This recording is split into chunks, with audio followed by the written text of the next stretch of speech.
Hello, I'm Marites Vito. Welcome to Rappler Talk. Joining us from East Coast of the US is Alvin Camba, a PhD candidate at Johns Hopkins University Sociology Department. We will be speaking to Alvin about Chinese investments in the Philippines, a subject he has extensively studied and followed. Welcome to Rappler Talk, Alvin. Thank you for making time for us here. Oh, hi there. Thanks for having me. I I really know it's admire. quite late. I know it's quite late there. So No, no. I mean, 9 p.m. is good. It's not that late. But I really admire the work of Rappler. I'm really sorry to hear about like all this craziness that's happening regarding moves of certain institutions to like clamp you down. yes, okay. Thank you. So I think Alvin, we can start with some basics. No, I was going. I wanted to ask you first about Sure. are all Chinese investments and Chinese funded projects here in the Philippines part of the Belt and Road Initiative? I'm asking this because I saw a primer in the Yeah. Chinese embassy here, which includes two drug rehab projects in Mindanao as part of the BIR. So akala ko kasi, BIR is strategic, Yeah. far-reaching. Anyway, tell us about maybe basics about Chinese investments here. Okay. But I feel like before we go to that question, I think we need to define first what the BIR is, and Okay. sort of like how does the BIR differ from, let's say, Chinese investments generally, right? Exactly. Okay. I feel like there is a sort of a misinterpretation slash misunderstanding of how the Chinese economy works and sort of how Chinese investments happen in just generally. I feel like implicitly there seems to be an understanding that it's sort of some centralized, coordinated activity by the Chinese government that is some sort of master plan to sort of like rule the world, so to speak, right? But we have to understand that the way Chinese economic now this is not for all Chinese policies, but many Chinese policies are decentralized, meaning that a lot of like Chinese actors are competing to sort of like shape certain outcomes. You have provincial governments, you have central governments, you have city level officials, private officials, and they're sort of competing to get at certain outcomes. One is like economic development is one of them. Let's say in China, let's say the economic planning, for instance, it's experimental. There's no precise like plan. It's something that is a compromise all the time. Now, in many ways, if we think about like Chinese investments going outside China, let's say back in the 90s, there was the 1999 China going out policy, which is the precursor to the Belt and Road in many ways. It was sort of like that. Chinese private companies or maybe sometimes even state companies in China, they want to go out, they get support from other Chinese officials and Chinese like entities, and then they get funding and they go out. Now there's no precise sort of like target in many ways, and there's no precise method. Sometimes you have host country actors from outside China working with partners, and the private partners then they seek funding from from like the provincial government or the central government. So in many ways it's decentralized, right? So the Belt and Road is a product of that in many ways. It was developed from, if I'm not mistaken, let me just pull up this document that I was in a workshop with a couple of like people working on this, but it was developed from the National Development and Reform Commission, which is like it's a body responsible for creating 5-year plans in China. So 5-year plans, 5-year economic plans. And originally, the Belt and Road was developed as it was part of the westward expansion process to sort of like move the factories and the industries of China from the western parts of China to the from the eastern parts of China to the western parts, the less developed parts of China. And it was mainly developed because of the problem of what we call overcapacity, meaning Chinese investments in infrastructure investments were not great generating economic returns. They need new investment like pathways. Now, the Belt and Road in many ways is a precursor to was developed from this like westward movement towards China. It was also partly a newer iteration of the 1999 going out policy. So it's decentralized in many ways. Now, because it's decentralized, there is no precise list of what Belt and Road like sort of like projects are. In some ways, what people do is they create, they like, when it's convenient, they call it a Belt and Road project in many ways, just like the drug rehabilitation projects in Mindanao, Exactly. right? Yes. Or I think in Nepal, there's a wrestling match between there's a wrestling match like between Nepalese people, and they call it the Belt and Road Wrestling match to sort of bridge the friendship between Nepalese and the Chinese people. So any sort of project can become Belt and Road right now, retroactively sometimes like branded, even though it's not exactly a Belt and Road. It wasn't a Belt and Road project originally. Now, this is an important point to analyze because in many ways the Belt and Road is a label, but it's a very powerful label. It's a label that is being used by Chinese officials inside China. They're competing with other Chinese actors, but they want to say, oh, this is a Belt and Road project. We can then it gives them an opportunity to unlock new funding sources and new initiatives.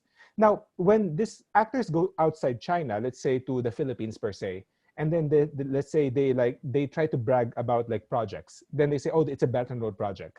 So they can use that label to sort of like create legitimacy for what they do. Now, all of this is to say that I feel like a lot of the security issues around it, some of them are true, but some of them are overblown. Sort of like And anything that they, I'm yes. sorry, No, go anything ahead. that they, Go ahead. Yeah. so for me, a lot of them are sort of like overblown. It's decentralized, and a lot of actors have their own interests, and it's case to case as well. Of course, some projects we cannot disagree that there might be potential security issues there, and we have to be careful of that. As Filipinos, we definitely have to be careful, especially with the dispute in the West Philippine Sea. But I feel like you can't sort of assume that of all projects. I think simply because of the way the Belt and Road like initiative works, and simply because of the way China, as an experiment, as the way that the Chinese state works on the economic planning is an experimental type of governance. Because of those two things, it's hard to sort of assume that. I'm sorry, but yeah, that's a long. Yeah, but it it breaks one of the myths Yeah, about the BRI rather, that it's centralized. Alvin, because we always look at China's the Communist Party and their politics as really centralized. So in contrast, this economic planning uh, is not the way that their politics works. So um, maybe you can walk us through the projects that you've been sure. studying here in the Philippines, no? I'm Kaliwa Dam, the ones with security implications, Sangli Airport, China right, right. Telecom. Yeah, we can talk about that. I mean, but those are questions for later, right? I do want to say, even Chinese politics per se, the idea, I mean, I feel like the label that it's communist and therefore it's centralized, I feel like that has to be interrogated to some degree. Like, I'm not disagreeing that there's an authoritarian government there. I don't disagree with that. But if you think about, I mean, do you know how many are Chinese state officials in China? Like, can you give me a rough guess? How many officials are in China? State officials. Millions, a million or more. Give me a number. I'm trying to imagine because of the population. Population, yeah. It's um Okay. it's fi- it's 50 million, 50 to 60 million, just the state officials. And now imagine how many are the party elites. When people say party elites, like, in the Philippine case, that would be, if you don't have a party, but I can imagine the senators or the congressman, there are elites, right? But like, in China, it's half a million. It's half a million are like party elites, because provincial elites, then state elites, and given the population size, it's a lot. Now, it's a dual tension between centralization, an attempt by the central government to sort of centralize and in some sectors they are centralized, like security, but it's also decentralized in many ways because they're competing with each other, economic development or getting rents or whatever. Now, the Belt and Road projects, sorry, you wanted to ask about the projects one by one? Yes, maybe you can walk us through briefly through each, because you have been looking at this. I think you have a lot of research. You've done a lot of research on this. Um, so I've really, I mean, there isn't a lot of Belt and Road projects per se specifically, like the ones that are ongoing. I think that there was a lot of promise per se. Like, for instance, in 2016, supposedly Duterte went to like China and then like brought back $24 billion worth of like sort of like loans and investment, and he bragged about it afterwards. But like, in some ways the people who were also wrong, um, simply because I feel like the government was wrong in bragging about the investment, that's 24 billion.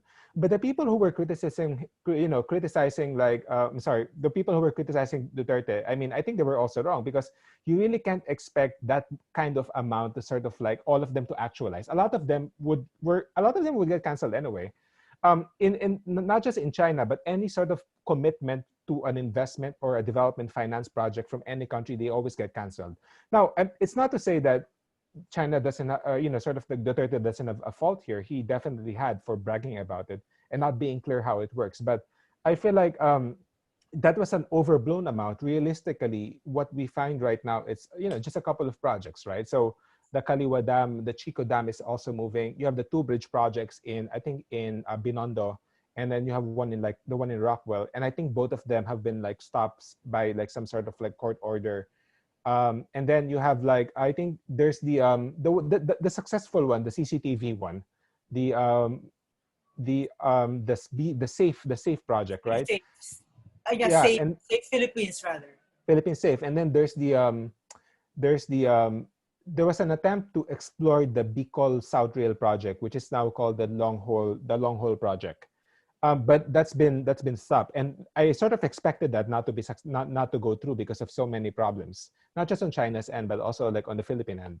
So I mean, and then you have the biggest one will be China Telecom, like Dito Telecommunity, and this is the precise list of like projects that are going on. The problem is the list of Belt and Road projects. Sometimes they keep shuffling it. Like right now, like you have the two, what they call this, the drug rehab centers, Yes, right, in in Mindanao. Mindanao. I mean, one can argue even without the Belt and Road label, they would have like invested that anyway. It's not much. They can put money. You can win the Duterte government, then you can win the Filipinos. It's not a lot of money, but just to for the sake of saying that, oh, the Belt and Road is doing something, we're gonna call it the Belt and Road project. It's sort of like the build of Duterte, right? Sort of like, when it's convenient, you sort of put something there. And you're gonna create a big list as if you're doing something, but inherently, I mean, there really isn't like, there is a lot of like slope. The progress is like not fast. But what did you want to ask about the projects one by one, or should I No, like? yeah, maybe we can focus on the security. Is it overblown? Is the fear of, China spying on us overblown here in the Dito Telecommunity and China Telco project, in the upcoming Sangli Yeah. airport project, which has yet to start, and also I think Fuga has not started yet. So Uh, maybe we could focus on the controversial one now is the Dito and China Telco and Sangli.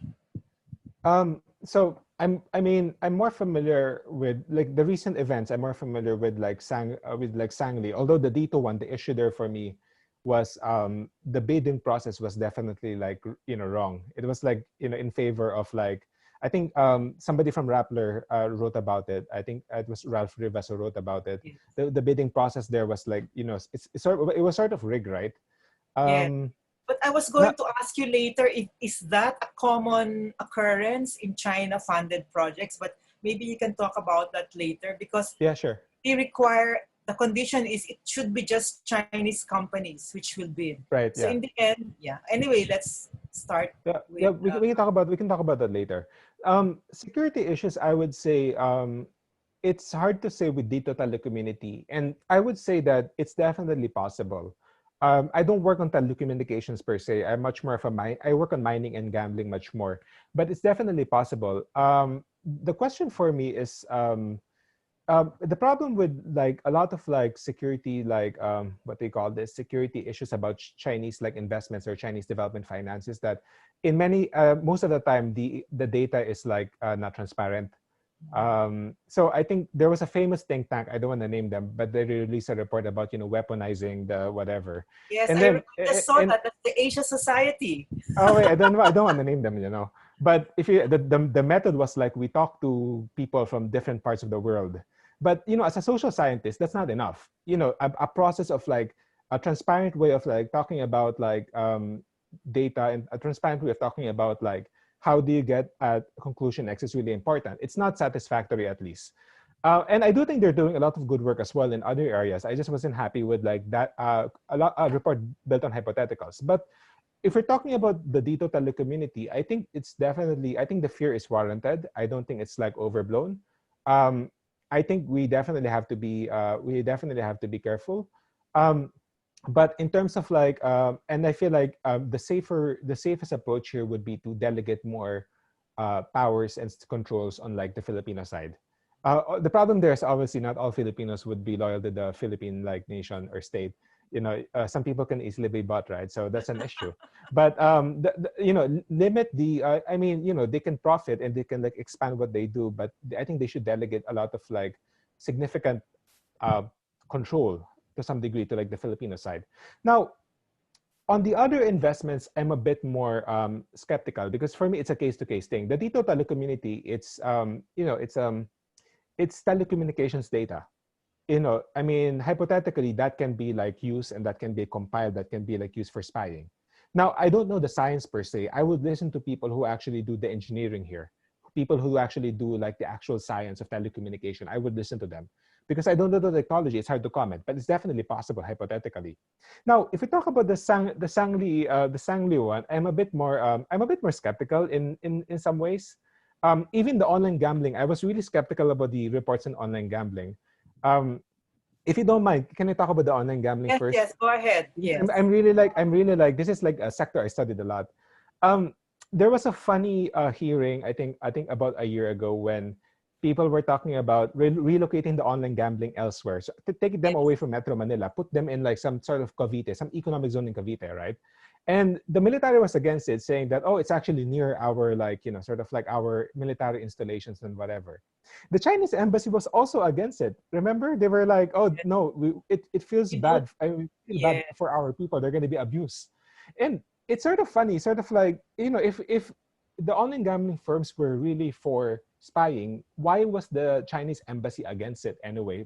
For them to be relocated, and then you have a lot of like Facebook, like what they call this, posts being, the maps that the online gambling firms are here, the military bases are here. Then I'm like, this is Metro Manila. Obviously, they're going to be located there. You don't have a lot of electricity grids, and what else? And what are the other things surrounding the military establishments? Everything else. You have malls there. You have call centers there. Everything was surrounding the camp. The camp in Krami, right? I mean, so a lot of these things are overblown. And if you take a look at the actual investments coming from online gambling, a lot of them are. It's something I call flexible capital or illicit capital from China. The actual data comes from the actual investors are offshore financial centers from British Virgin Islands, and I think people have like written on this. I've created my own data set as well where I've tracked this a lot. And then the Chinese government has been trying to stop this investment like across the Correct. world. Yes. Fiji, they forced Fiji, they blackmailed Fiji to stop online gambling investments. And then the online gambling firms, they moved to Palau. And Palau, they couldn't blackmail Palau because Palau is tied to Taiwan, not to China. Palau recognizes Taiwan, not China. They stopped Cambodia, and then Sinukville suddenly collapsed. Now nothing is happening there. It's like it's horrible. Now they're moving to Myanmar right now. They could not totally stop Myanmar, and then in the Philippines they tried to stop it. They couldn't stop it. I mean, I think even in like 2018 when Xi Jinping visited the Philippines, if you take a look at the joint declaration, there was a one of the sort of like the clauses there. It was to create an joint facility to like stop online gambling. But online gambling is good for business. It's good for the people earning money. So it's gonna go on like no matter what. So a lot of that is overblown. That's definitely overblown because we can't just treat China as a unitary actor. It's multiple actors competing with each other, and they bring their own problems to other countries, of course, like online gambling. But Like just crime. to say, yeah, but yeah, like crime, exactly. I mean, a lot of this is like if it's a money making scheme, crime makes money. So why not make money, even though you do it in another country? Yeah, and then it's definitely overblown, the online gambling and the security one. In fact, my hypothesis is that the reason why they go to the Philippines is precisely because they know that our politicians or the people, whoever is handling them, will defend them. So long as they they're there to benefit people, of course.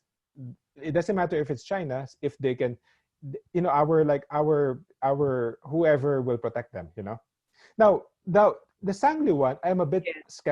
I'm a bit skeptical about Sangli, for the simple reason that I feel like the Navy being relocated from Sangli is more incidental rather than something that it's a planned activity by the Chinese state to sort of like, take over our like shores one by one.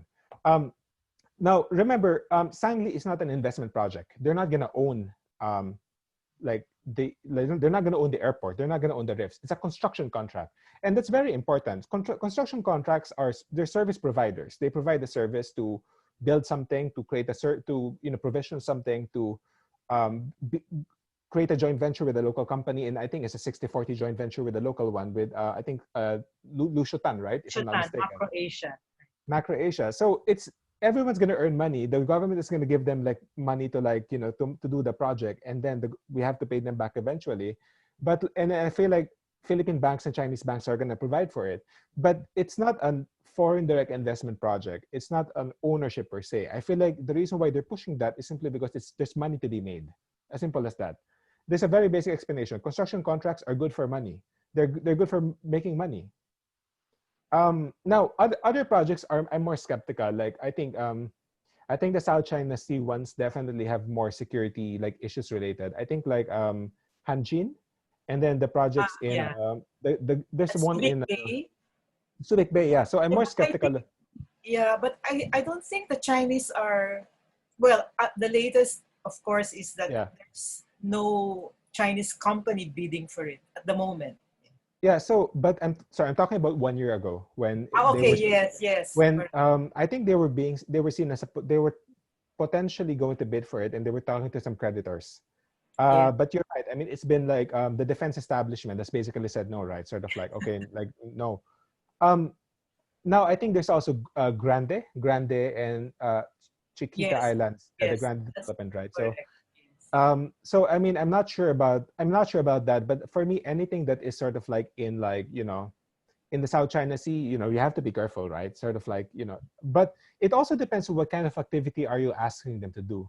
If they're just there to build, like a lot of the reclamation projects, I mean, I find it funny. I see this, I mean, come on. I mean, I'm not like one of those like crazy people who will defend like, I feel like in the Philippine circles, I'm often tied in between. There's some people who really hate China, and there's some people who really love China. I get a lot of these crazy things from, I don't want to name names, but like some crazy like arguments about why China is good. Like, friendship for 1,000 years. We never conquered anybody.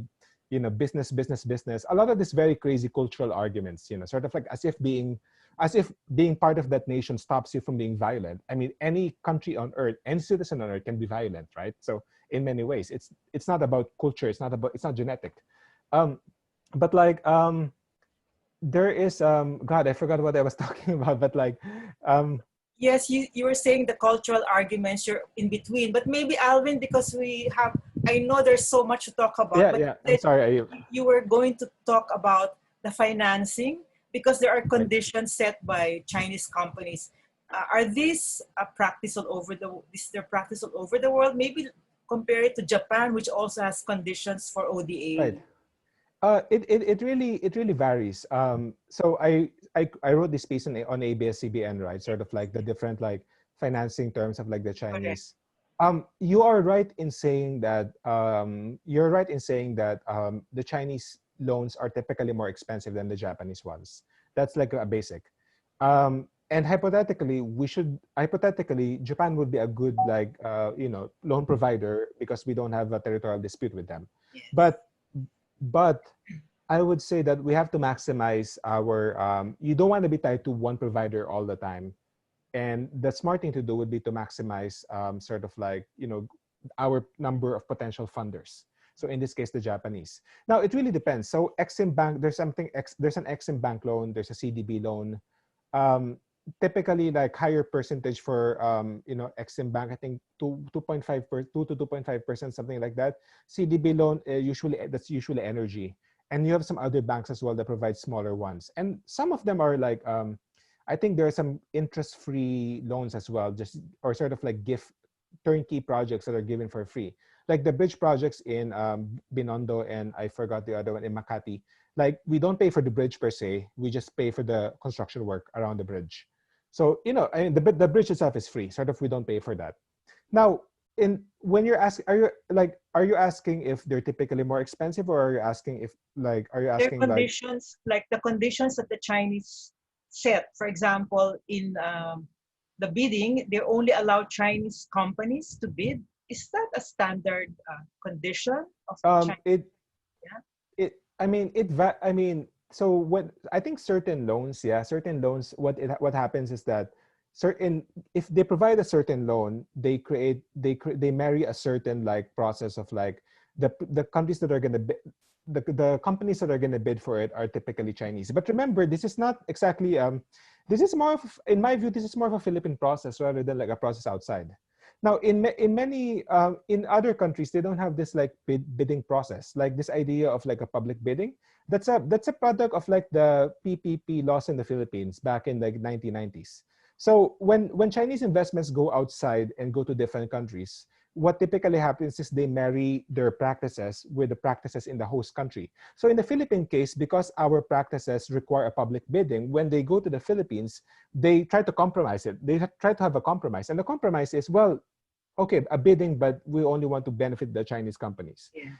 To some Yes. degree, it makes sense. If Chinese financing is to profit Chinese companies, of course they're going to fund like the Chinese companies, right? So it's definitely there. But remember, this is only for ODA and development finance projects. And if I'm not mistaken, I think some Japanese projects are sort of like this as well. Not completely, but I think some Japanese projects sort of like there's some sort of requirement as well to have and with the Japanese projects, it's usually different. It's more like environmental and labor standards, something like that. But like, I mean, obviously, I do think that Japanese investments are proven to be better in many cases. I just don't think we have to say no to the Chinese. That's like not a good idea. So generally, maybe this is the final question. Time flies so fast. Generally, do Chinese companies follow standards set by the host government or internationally, like environment, Right. no fraudulent practices? I think I emailed this to you, Alvin, about US sanctioning some Chinese companies. China Construction is one of them because of Yeah. fraudulent practices. So, and they're supposed to be the ones to build Sanli. What does it mean for the Philippines? I mean, we don't follow, Duterte has said we're not going to follow the US sanction, the US cue on this. We'll just go ahead. So, what are your thoughts on this? Um, it depends on the company. I wouldn't say that okay, all Chinese companies they don't follow laws. They don't follow this. They don't follow that. There's a famous case in the Philippines actually. A major. I'll just mention this quickly, but a major Chinese bank in the Arroyo period wanted to invest in the Philippines. Um, a big bank from China wanted to invest, and they didn't. They pulled back the investment because the negotiator in the Philippines side wanted to get some returns, some rents. And the bank was like, we're not going to pay you because we're actually listed in a positive sense. So they just did not invest. So it really depends on the company. Now, because it depends on the company, and remember, I go back to the argument that it's a decentralized form of investment. They're far more flexible when it comes to these things. You don't have let's say the American laws on corruption or sort of the Japanese checks on corruption as well. They don't have that yet, and you have far more flexibility when it comes to like how Chinese firms work. Now, do they follow environmental laws and do they like follow labor standards? You find a mix. In some places, they actually follow it quite well. They actually do the projects quite well as well. In some places, they don't do it. You find more this. You don't. You have mixed results.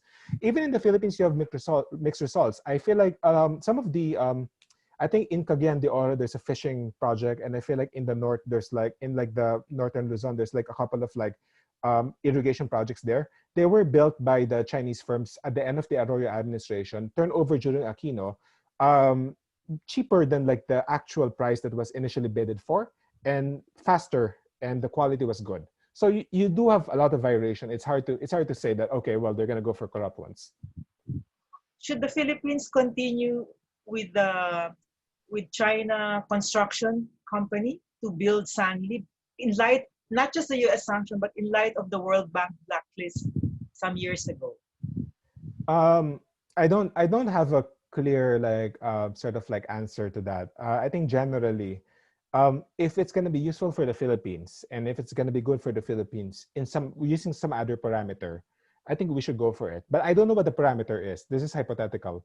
And I don't believe that whatever the US say or whatever the World Bank says actually is a good thing. They've done a lot of World Bank projects have also been bad for developing countries. In fact, some Japanese projects have also been bad for developing countries. Like there's this Batang coal power plant in Indonesia, so creating a lot of pollution and all these other things. So I don't think it's automatically we have to say no just because they say so. We have to assess it per se. Is it going to be good for the country? But from my assessment right now, from looking at what the project is, I don't. I mean, we're already creating another airport in the north, right? The one in Bulacan, if I'm not mistaken. That's in the plan. Yeah. So I mean, if why do you need to have two airports there? It doesn't make sense to me. So that's my idea at least. Sort of like why do you need to have two airports? Maybe you just need to have one airport each, one in the north, one in like south of Manila. Then that's it. So some other criteria to assess it. We definitely need that. Thank you so much, Alvin. My takeaway is really that you explained the BRI. It's not something like a master plan, as you said, to rule other countries to Well, get in. I mean, So, I mean, yeah, uh, at least not yet. I mean, if evidence emerges that it is, of course, researchers like me will change our minds. yeah. But we have, like as you said, our leaders should really assess the projects, also case to case basis, Yeah, and also be skeptical about security issues, but look at it uh, on a per project basis. for sure, for So sure. on that note, thank you for this illuminating conversation, and we will stay in touch, Alvin, because there will be more of these conversations in the future. And to our viewers, thank you for watching, and we will keep talking about Chinese presence in the Philippines, investments, and other forms of presence. Goodbye. Bye.